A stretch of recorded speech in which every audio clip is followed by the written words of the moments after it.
Bé, l'impulsor de la construcció d'aquesta església del Dolors va ser el montuïrer, rector Rubí, Rafael Ignasi Rubí.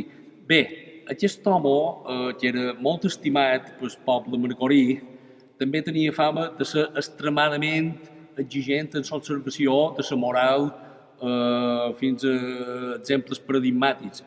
I el que ens han contat gent ja de més de 100 anys que ho coneixeren era que ell se posava molt en la mida de les faldes de les dones. De fet, una frase recurrent era que quan les dones baixaven de veure el Sant Crist de Manacor, si trobava que duien la falda massa curta, ara fixa't que el temps, la frase sempre és la mateixa.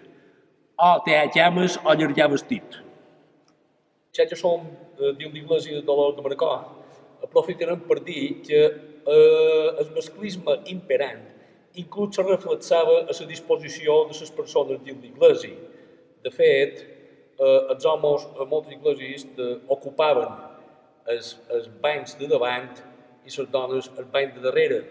Però inclús més enrere, en el llibre d'en Joan Cortada, sobre una eixida que va fer a Mallorca alguns mesos, quan entra dins l'església de l'Heró, queda sorprès en veure que els homes seuen en els bancs i les dones seuen en terra dins l'església.